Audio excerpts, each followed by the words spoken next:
I don't know when I'm coming back. I have so many different ventures, and I'm into the music business now. Oh, you really? Yeah. And hopefully Puffy help me out, you know. Just to protect my integrity and that virgin hole I was telling you about. Right, because P. Diddy be wanting to party. And you gotta tell him no. You got to tell him no. That's all that happens at Diddy parties.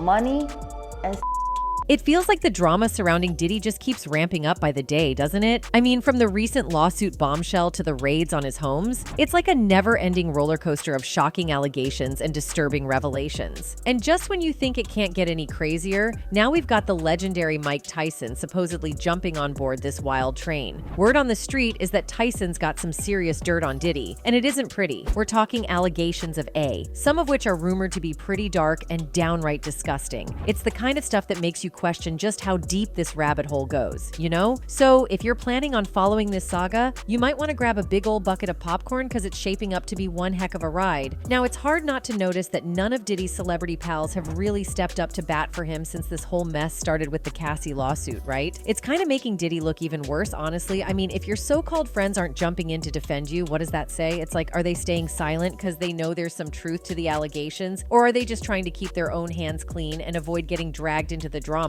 Take Mike Tyson, for instance. He's been rolling with Diddy since way back, before Diddy was even Diddy. You'd think someone like Tyson would be all over defending his buddy, but instead, there are whispers about him having some serious dirt on Diddy. In a recent chat on the PBD podcast, Tyson spilled some tea about his history with the rap mogul. When asked about Tyson's opinion on Diddy and any interactions he had with the rapper, prior to Diddy's rise to fame, Tyson claimed he's known Diddy for ages, even before he became the big shot we know today. According to Tyson, they go way back to Tyson's champ days. He even reminisced about the times when Diddy used to show up at his after parties, lugging around crates of who knows what. In his words, "I knew him before he was Diddy and for a long time. When I first became champ, I knew him. I remember he used to have crates when he's at my after parties and stuff. Also, when they were throwing parties," Tyson said. Yeah, I knew him for a long time. When I first became champ, I knew him. I remember him. He used to have crates when he used to have my after parties and stuff.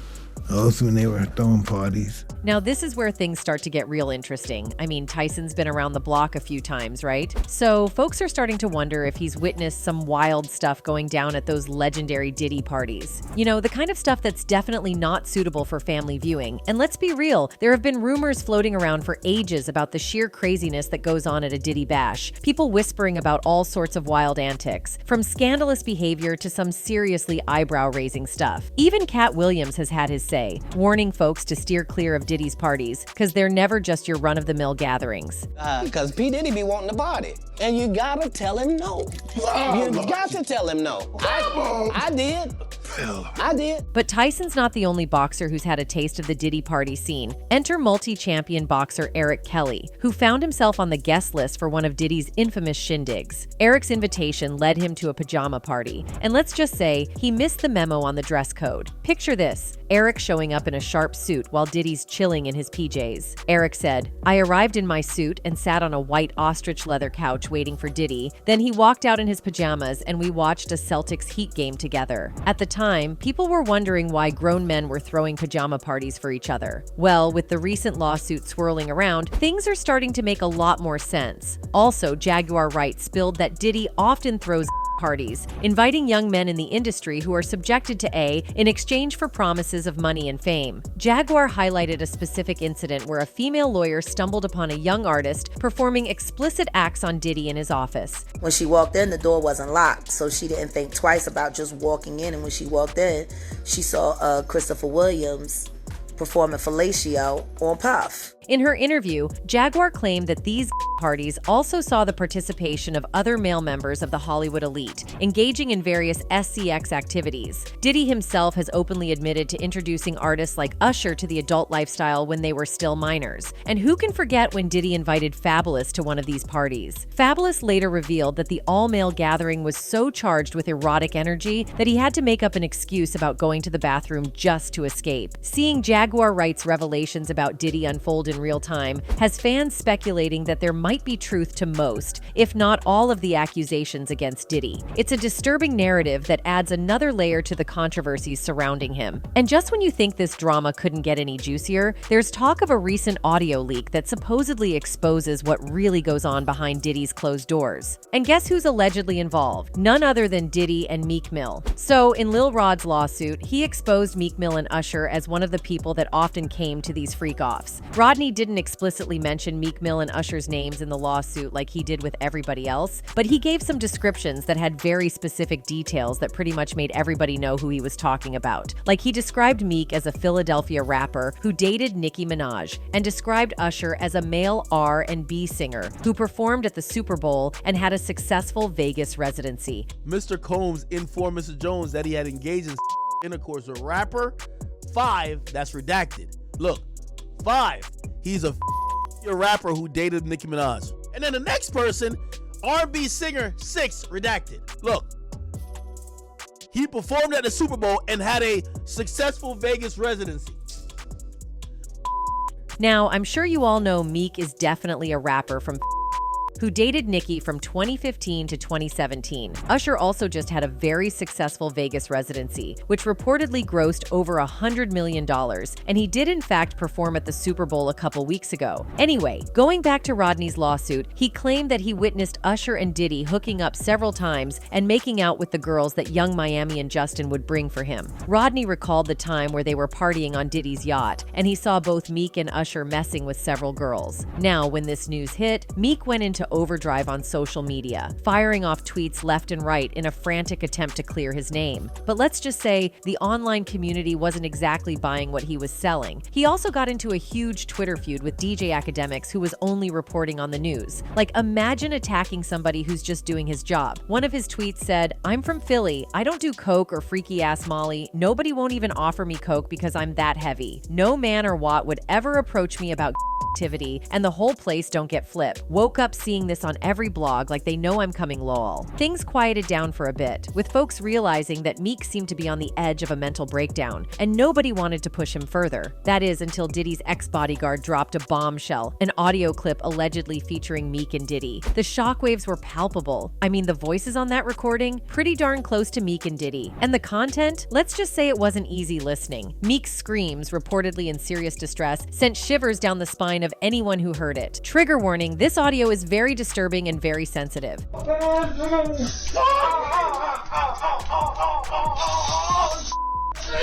Now, the ex-bodyguard in question who recorded and leaked the audio made an entire video narrating how it came out. He said it happened during one of Diddy's freak-offs, and he decided to lean by the door to record what he was hearing because he was shocked to see Meek allowing Diddy to pound him like this. He said Diddy intentionally spiked everybody's drinks at that party so they would be too drunk and too high to even know what's going on. But he didn't drink, and that's why he was sober enough to witness what he and Meek were doing. Like, all the champagne was spiked. Everybody was passed the fuck out. I don't drink. Diddy had that man in the room. Look, yes, I put my ear to the door and I brought the phone because Diddy started going in overdrive. I ain't know what the was going on, but I just heard balls against cheeks. I mean, do you all remember that video circulating where Meek was chilling in the pool, looking a bit, well, uncomfortable while Diddy hovered nearby, calling him daddy and talking about Meek putting in work? Yeah, that one. It's hard to forget. Some folks are connecting the dots, suggesting it might have been filmed right after whatever went down between Meek and Diddy in that bedroom.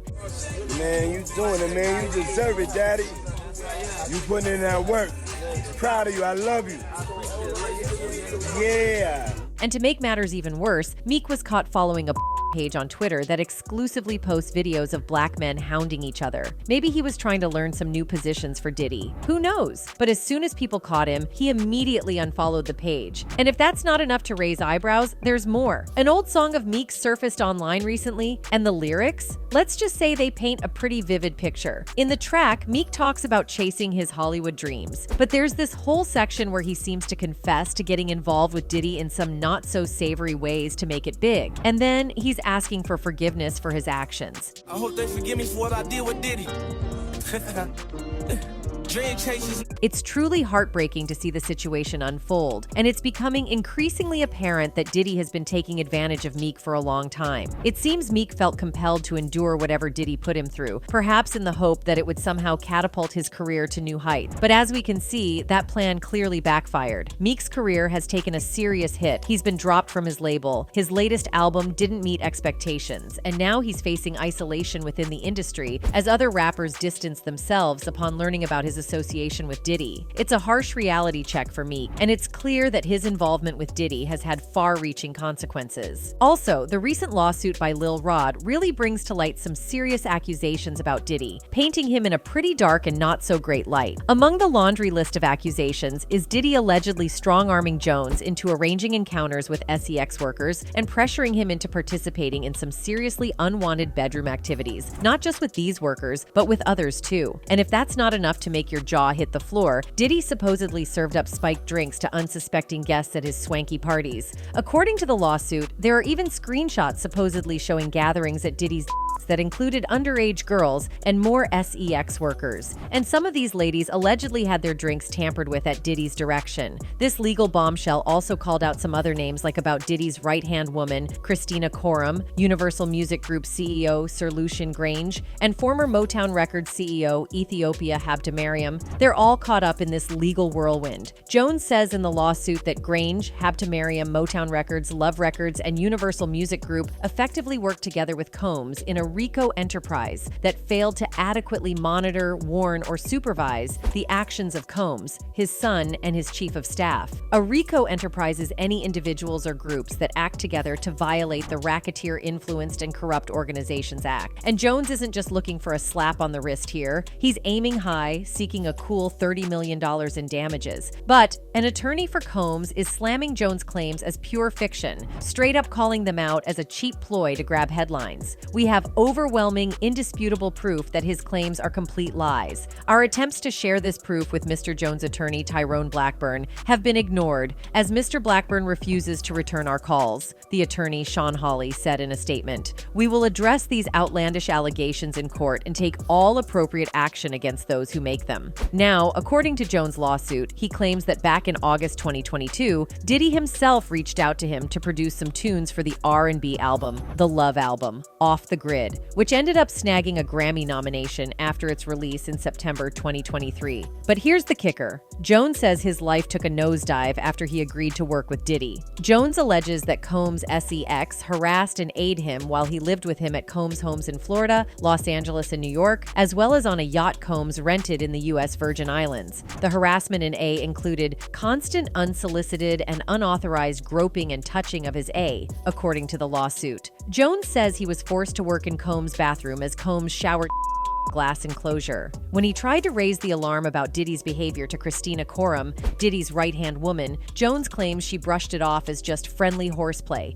stating that those acts were Mr. Combs' way of showing that he likes you. The lawsuit accuses Coram of aiding and abetting Combs' essay of Jones and of working with Combs to G-word him into accepting a homo relationship. Jones also alleges that he was forced to solicit SEX workers and perform SEX acts with them to please Combs. To aid in the alleged recruitment, Jones said, Combs provided him with an exclusive bad boy baseball cap and required him to wear it to a Miami establishment as a signal to any SEX worker he approached that Combs was in town, and had sent Jones to recruit them. Jones alleges Combs, whom he describes in the suit as forceful and demanding, and someone who does not take no for an answer, leveraged his power as one of the most influential people in hip-hop and business to intimidate him, including by threatening to inflict bodily harm if Jones did not comply with his demands. On one occasion, Jones alleges, Combs forced him to watch as he displayed guns and bragged about getting away with shooting people. In a separate incident, Jones alleges, Combs shared that he was responsible for a shooting in a nightclub in New York City in 1999 with the rapper Shine,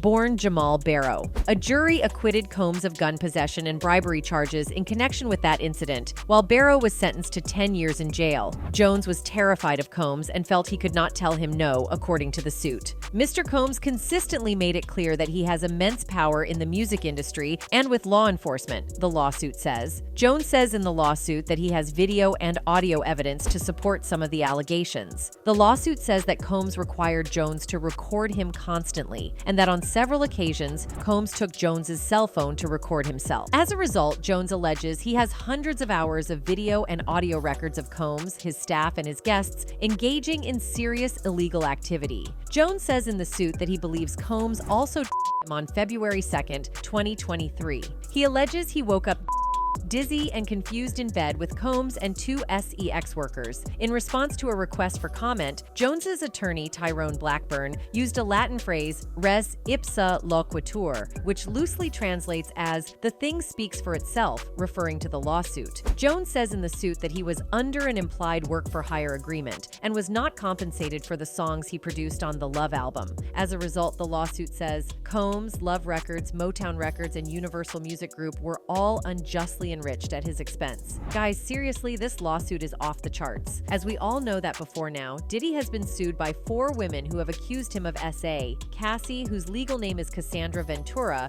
said Combs physically aided her and forced her to have SEX with male while he got off on it and recorded the encounters. The lawsuit was settled the day after it was filed. The settlement was in no way an admission of wrongdoing, Combs' lawyer Ben Braffman has said. Following Cassie's lawsuit, 2 other women, Liza Gardner and Joey Dickerson-Neal, have alleged in lawsuits that Combs SA'd them, and a woman identified as Jane Doe in court documents said Combs and 2 other men worded her when she was 17 and Combs was 34. Those 3 cases against Combs are still pending. In a statement in December, he denied the allegations, saying enough is enough, and called the claims against him. Let me be absolutely clear. I did not do any of the awful things being alleged. I will fight for my name, my family, and for the truth, he said in the statement. Now, besides Meek Mill and Usher, there were other big names caught up in this legal tornado. First up, we have Cuba Gooding Jr. According to the legal docs that TMZ managed to get their hands on, Jones believes that Diddy was pulling some shady moves with the intention of passing him off to other folks. And get this, he claims that Diddy introduced him to Cuba on his swanky yacht, and let's just say things took a nosedive into uncomfortable territory real quick. Allegedly, Cuba started making unwanted moves on Jones, totally crossing the line until Jones had to push him away.